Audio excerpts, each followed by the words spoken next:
Hello there, Anita Sarkeesian. I thought you're done with video games, but it seems to me that you're not. I've never watched an Anita Sarkeesian video before, or at least not without being refuted by someone else, but I guess I'm gonna do my due diligence and give a little bit of attention in her latest video. So sit back and relax, as today we break the beauty standards. Sir, don't you want to make a video about the YouTube demonetization drama? Guys, it's been done to death. Do you really want me to comment on this? Well, the same thing can also be said to Anita Sarkeesian's videos. People are gonna jump the gun on this as soon as they find out she's making a new one. Hell, Sargon is gonna make a live stream of it. Yeah, I know, but making fun of Anita is more fun than making fun of YouTube. I don't know what I can add to the table of the arguments of... You know what, screw it. I'm gonna make one about that, okay? Just let me make fun of Anita first, alright? Good. Let's get back to Anita-chan. Now, I know who this person is, and I'm sure you all know about her, but just in case you don't, well, this video is basically represents everything that she does on YouTube. So let's get straight into what she has to say on this video, shall we? Let's break the current beauty standards with Anita Sarkeesian. Enjoy.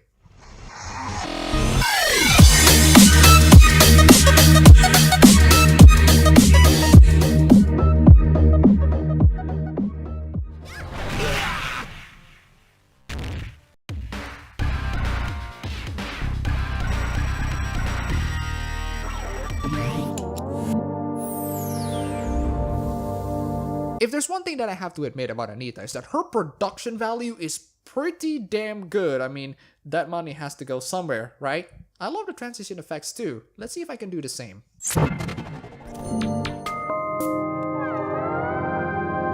I'm very sure everybody has covered Season 1, but not Season 2 though. Not sure which videos does she consider as Season 2, but I'm just pausing here. Let's get to the real points.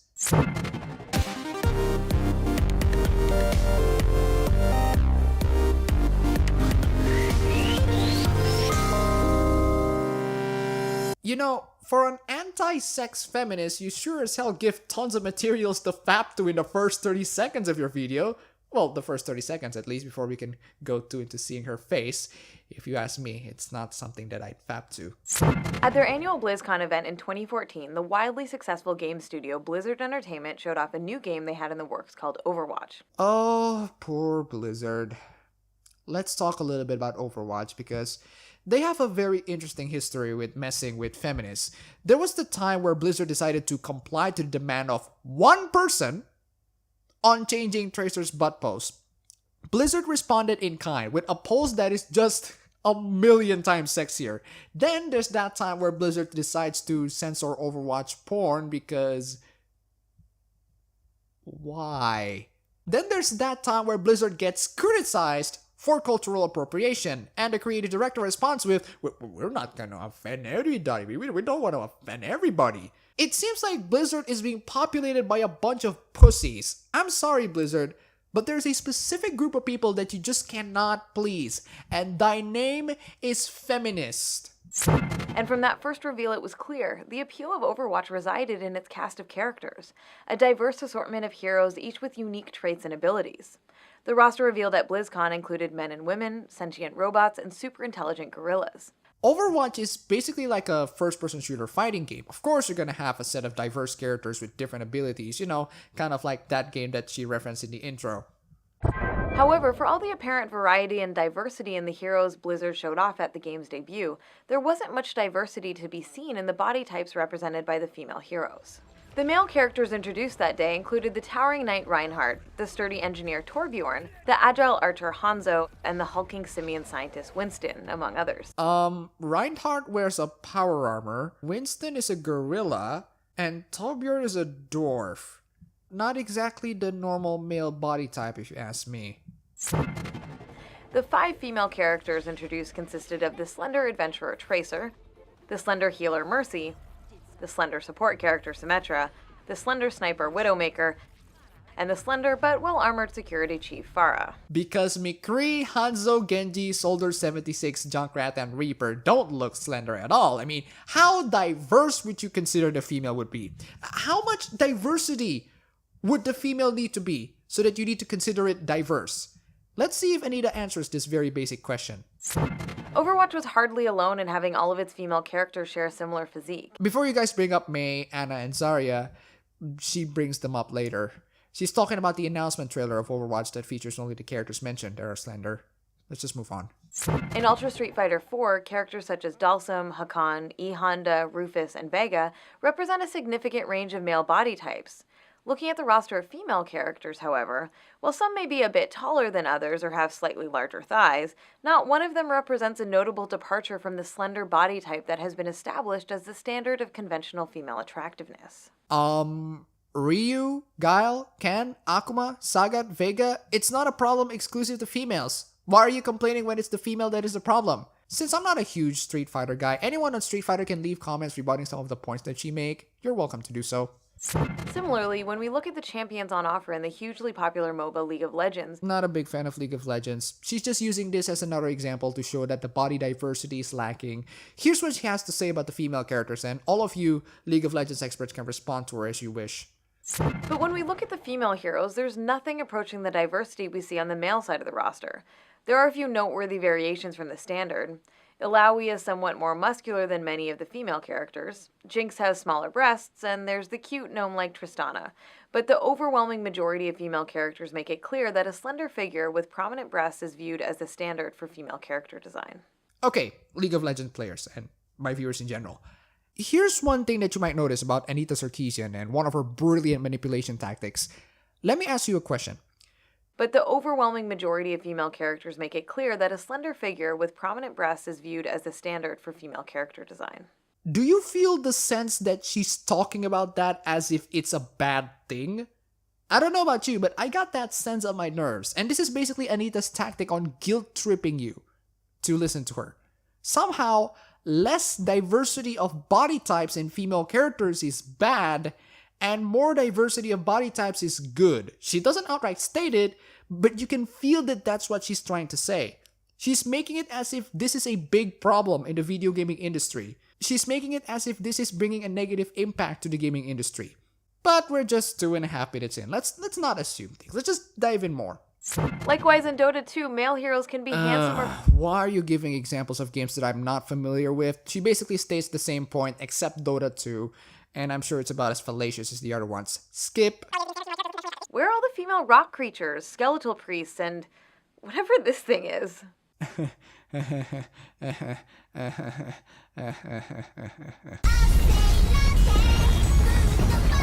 This isn't just an issue in fighting games, MOBAs, and other titles that give players a range of characters to choose from.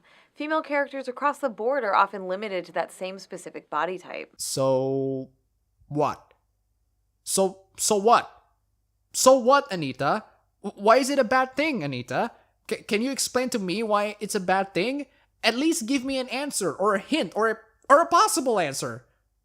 Hello? I should kill you. Doing all right there? Stay away from her! Sure you want to let him go?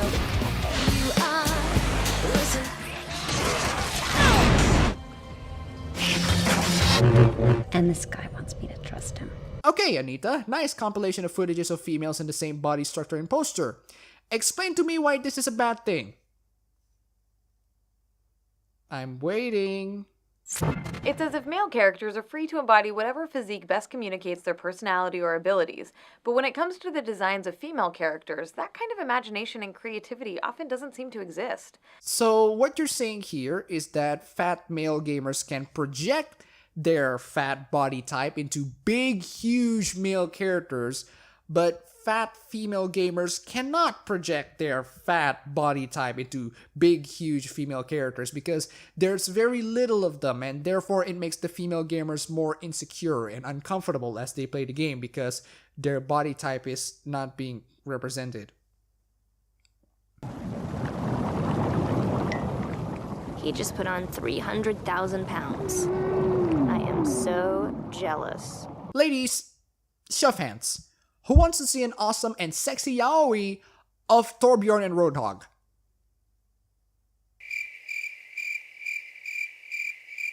Alright, show of hands. Who wants to see an awesome and sexy yaoi of Genji and Hanzo? Oh wow, these ladies are ingrained with horrendous fat phobia. You should be ashamed of yourself, you fat phobes. You're shaming these poor oppressed fat males, you horrible person. Funny how it sounds so pathetic when the genders are reversed. Anyway, Anita, you don't understand how video games work or how gamers work. I am a very insanely thin person, and I want to play as a muscular man. I don't want to play as a fat guy or a thin guy. I want my video game characters to be as good as I want it to be. There's a power fantasy in there, and that's fine. It's totally okay. It's a fantasy. It's not reality. Unless you can show me evidence in which it leads to something bad, your argument at this very moment is pretty much meaningless. Rather than seeing such an exciting range of female characters, we mostly get the same body type over and over again. One designed to be sexually appealing to the presumed straight male player. Yeah. If you're white. And a man. And straight. And... Okay, I get the point. Let me ask you this. Is there a possibility, Anita-chan, that these gay female players love to play as these sexy female characters?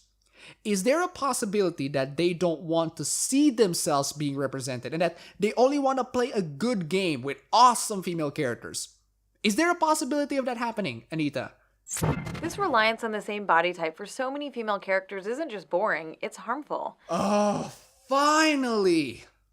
Finally! I mean, let's get to a reasoning of why this lack of diversity, lack of body diversity is not only boring, but harmful. Oh my god.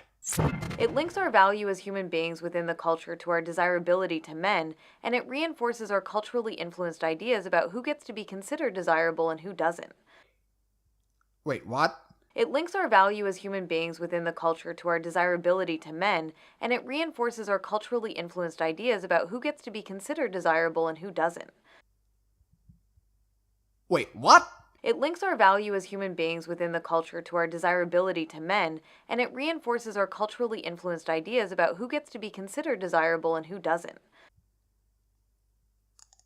I'm a little confused, and I'm gonna leave the entire text here so that you can read it and think it for yourself, because I honestly cannot make out what she's trying to say here. The reason why we need more diversity in the characters is so that we don't reinforce the notion that it was our culture that sees what is desirable and what isn't? What does the first phrase even means? Like, I don't understand. I really don't. None of this makes any sense. Maybe it's just me being really damn dumb, which is possible. I am dumb. I'm stupid. Or maybe this sentence is just nonsense. Drop the Krispy Kreme, Serpico! We need your help here! My house look like my father and my brother after 9 months. Yeah, The problem is exacerbated by the fact that when we do see representations of women with different body types, they're often presented as a joke, as in Fat Princess. That's a very interesting title. What's the gameplay about?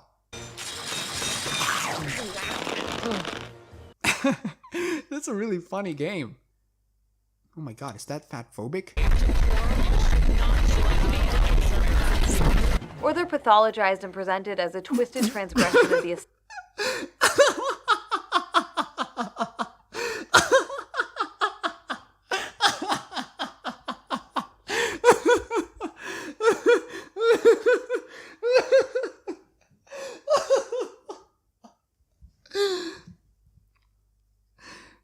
And you know what's the most ironic part is? Dead Rising is a satire. That character is meant to be a representation of women who are jealous of other women that are sexier than her.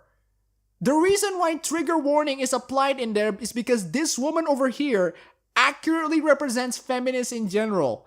If you got triggered by this, congratulations! You just proved the game's point. When the majority of women who populate these game worlds are designed from the same narrow template, the problem isn't just what we're seeing in games, it's what we're not seeing. Template? Template? Why do... What template? Why do you make it sound like this template is a bad thing? What are you gonna do about it? Making fat women as a new default template? The fact that fat women and women with different body shapes aren't featured in these worlds reinforces the false notion that these women are less valuable and less worthy of recognition than those women whose bodies come closer to matching the cultural beauty standard. Anita, do you understand how respect works? You are not entitled to respect. You need to earn it. If, for example, fat women in the world acts like this... I'm tired of you stealing my life. I'm tired of you I'm good or bad. I'm tired of you deciding how my day is. No more of you deciding my life. No more of you stealing life from me. Again, just an example. There's probably a good reason why a lot of people don't have a lot of desire to fat women in general. Fat people can be awesome people. Boogie298 is a YouTuber that I really like. He's really fat. H3H3 is also really fat. If you want to be an awesome fat person, the first thing that you do is to be awesome, respectable human beings. If you cannot take the effort to be respectable human beings, then being fat should be the least of your worries. These limitations on creativity when it comes to female characters don't stop with body type. We also don't see the same range of ages commonly represented as we do with male characters. It's not unheard of to see male soldiers, fighters, and heroes who appear to be in their 40s, 50s, and even older. I think I know why someone added Ana in Overwatch. But seriously, Anita, not a lot of players are interested to play as old characters. If they are being put in a mantle, like in Metal Gear Solid 4, for example, they just play it. Doesn't mean that they like it, they just play it as it is. Playable female characters, on the other hand, are almost always young. Again, Anita is saying this as if this is a bad thing. She's also saying this as if it's a recurring thing in video games. I can name a few old ladies that I've seen in video games, like D.Va in Metal Gear Solid 4, lots of characters in the Elder Scrolls, Fallout, RPG games in general. They exist, just not as main characters. Because gamers aren't interested on playing as old characters. You can make a video game with awesome old characters, old female characters, but the game needs to be really damn good. And it's for the same reason that so many of them have the same body type. They're intended to be sexually appealing to straight male players. So? Why is that a bad thing, Anita? Why is making female characters sexy and trying to appeal them to straight males is a bad thing? Can anyone explain? Can anyone explain to me why this is a bad thing? The result is that we have plenty of representations of male characters who communicate that men can continue to be active, vital, and powerful over the course of their lives. Meanwhile, the absence of older playable female characters wrongly suggests that women's value is tied directly to their beauty and youth, and that when they're older, that value is all used up. Anita is the type of person who complains that men only look at women as sexual objects and not real people. What Anita said right there is a massive projection. She cannot see women beyond than just mere sexual objects. Once that woman is too sexy for her, no matter how well developed or how well written they are as a character, she will dismiss them entirely. That's how feminists see fictional women. Once they're presented as sexy or appealing to straight males, they're automatically dismissed as bad characters. Anita here presumes that older women that exist in video games are not human beings because they're old. Nobody thinks like this, Anita. Nobody. This is just you projecting yourself. There aren't many good examples of prominent positive representations of women with different body types in major contemporary games. In Life is Strange, there's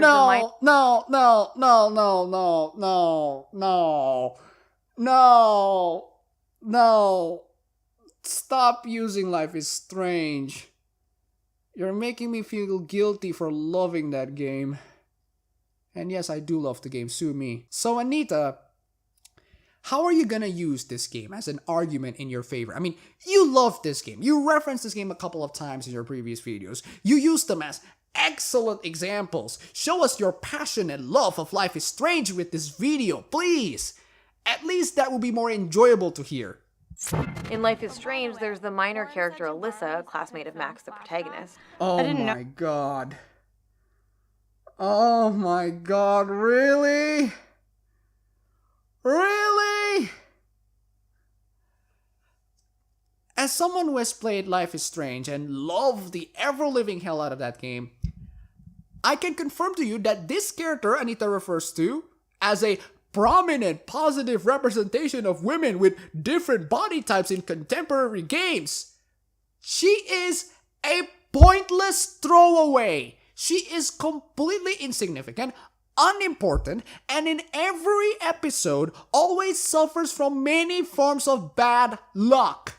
I'm not kidding. First episode, she gets hit by a football. Second episode, she gets hit by a toilet paper roll. Third episode, she gets splashed by a car passing through a puddle. Fourth episode, she gets knocked down into a pool. Even in the final episode, she still suffers from bad luck. I know this because you can reverse time and help her to not get through all of those things every single time you notice her in every episode. The more and more you do so, the more and more she becomes a significant character. But even so, still not significant enough for the whole plot to change. Even when she is made significant by the player's choice for the first episode, she still feels like a throwaway. I know this because I played the game. Have you played the game, Anita? Have you gone through all 5 episodes of that game? She is literally in every episode suffering from bad luck. And you can save her every single episode. How can you not even notice that? How can you not even notice that? This is a game that you love. This is a game that you consider progressive. You love this game. If you love this game, you must have at least a decent knowledge about it. A decent knowledge, at least. You must have some undying passion about this game. And the first thing that you do to support this game as an argument of body positivity in video games is to show a female character who is essentially a punching bag? Ladies and gentlemen, we have learned a new lesson. This is a major breakthrough in regressive gaming critique. Even if you make a game that is as progressive, as hipster, as lesbian, LGBTQ friendly, as Tumblr friendly, as safe space friendly, as Instagram as possible, like Life is Strange, regressives still won't play that game. Anita couldn't even do a simple information check of a game that was intended for people like her. So to all the game developers out there, especially you, Blizzard, these people will not play your game, no matter how much you cater to them. And you know what's the biggest irony of all? In order to support her argument of the awesome female character body types, she uses a very minor character in a game whose 2 main characters are freaking slender!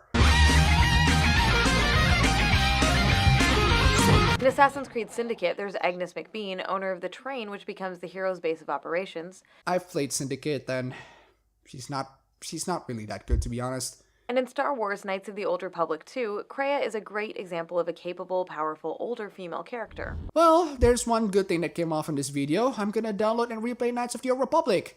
Just need to get it working in Windows 8.1, piece of garbage not even compatible. Let's go back to Overwatch for a moment. Since that initial reveal, a few female heroes have been added to the roster. There's Mei and Zarya, both of whom have body types that are notably different from those of the originally announced female characters. This is true for Zarya. I'm not sure about Mei though. Anna, reporting for duty. And more recently, Blizzard announced the game's next hero, Anna, who's both an older woman and a woman of color. Anita, how are any of these important? Why is her being a woman of color important? How about Pharah, Symmetra, D.Va? So in order to please Anita, you cannot be just women of color. You also need to be at least not average and/or old. These characters are welcome and encouraging additions, but really they're just a start. A start of what?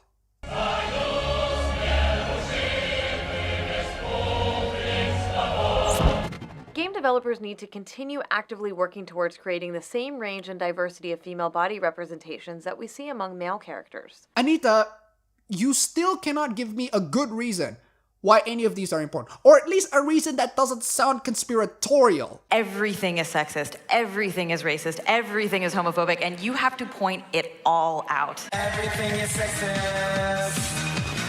Everything's offensive to people like me.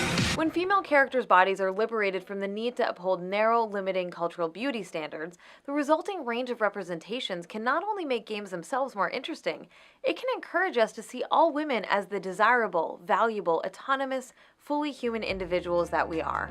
I've told you, she can't see women as human beings. She's seeing women as sexual objects. The moment that a female character is sexy, she is instantly dismissed as a bad thing. And right now, it's not enough that you're female. It's not enough that you're a woman of color. You need to be not slender. You need to be fat. They need to be fat first before they can even be considered a human being by these feminists.